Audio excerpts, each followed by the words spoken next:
Hey everyone, and welcome back. It's Julianne here with another video for Hedge Hog Hollow. Today I'm going to be creating two cards using the stamp sets that can be found in this month's April 2020 subscription box. The box this month is centered all around making masculine cards, and you are going to be getting a total of 4 stamp sets, as you can see here, along with an army-inspired stencil. Like the title of my video says, I am going to be having a giveaway. It is going to be at the end of this video, so I hope you'll stick around. But for now, let's get started. For my cards today, I'm going to be using 2 of the stamp sets found in this subscription box, and that's going to be the Man Cave as well as the 7-day stamp set. I'm going to be starting off both cards today by making my own backgrounds, and to accomplish this, I'm going to be using the drink images found in the 7-day stamp set, and I'm going to be stamping the outline images with some VersaFine Onyx Black ink. I'm going to start at the top of my cardstock that I have cut down to 4 1/4 by 5 1/2, which is A2 size. And once I have that first row stamped, I'm going to move my cardstock up in my MISTI, leaving my stamp in its original position, only moving my paper, and then I'm going to again stamp the image just below that first row. And I'm going to continue this method all the way down till I have my cardstock completely covered. You definitely do not need to use a MISTI to do this. You can definitely use an acrylic block or whatever you have. The MISTI is just what I have in my craft room. So once I've stamped my outline images all the way down that left-hand side of my cardstock, I'm going to move and reposition my stamp set to stamp the right side. And I'm just going to realign the stamp with the previous first row, and then again I'm going to continue that same process from before of stamping and moving my cardstock, leaving that stamp in its original position.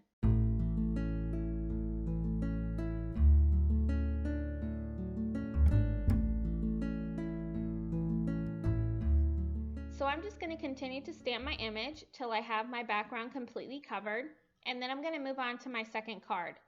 Since I am essentially making the same card twice today, I do want to switch it up and make it a little different. So for my second card, I'm going to be stamping my background in landscape. So again, I'm going to line up my stamp in my MISTI, and I'm just going to be moving my cardstock around to stamp each row, never moving the stamp from its original position. And I'm just going to continue my stamping process until I've covered my entire second background. Now that I have both of my backgrounds complete, I'm going to move on to stamping the centers of my drink with that solid stamp that is also included in this stamp set. For this, I'm just going to position my stamp onto an acrylic block, making sure that it's straight before I start stamping. To bring some color into both of my cards, I'm going to be stamping with some Catherine Puller inks. For this first card, I'm only going to be using the color Tierra, and I do want to mention, if you don't want to use the solid stamp, you definitely do not have to. You can leave the background just as it is with the outline image, or if you want, you can do some Copic coloring or maybe even some watercoloring.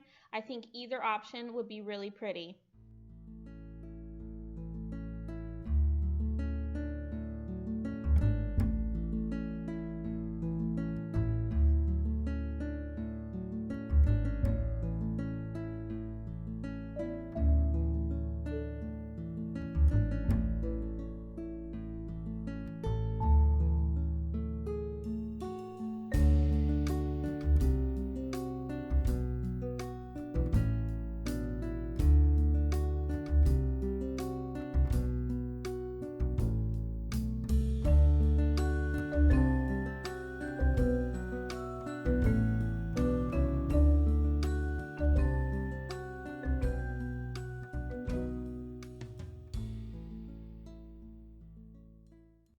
Now for my second card today, I'm still going to be using that Tiara color, but I'm going to be adding in 2 additional colors, some Lime Ricky as well as Something Borrowed, and I'm going to fill in my outline images with that solid stamp set again, alternating between all 3 colors until I've completed my background. Once I have both of my backgrounds complete, I'm going to start working on my sentiment.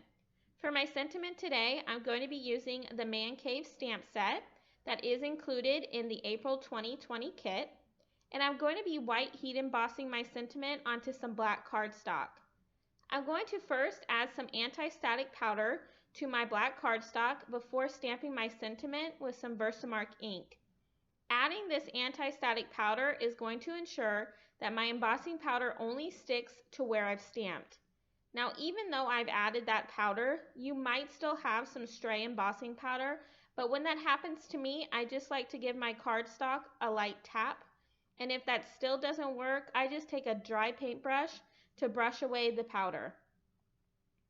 Now, when it comes to heat embossing, I like to preheat my heat tool off to the side for about 30 to 40 seconds before bringing it to my cardstock.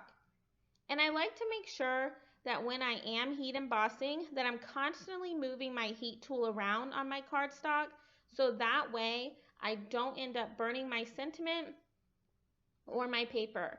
Because when you do burn your embossing, you will get a bubbly like texture, and you don't want that. So I suggest that you just constantly move your heat tool like you see here until you've embossed both of your images.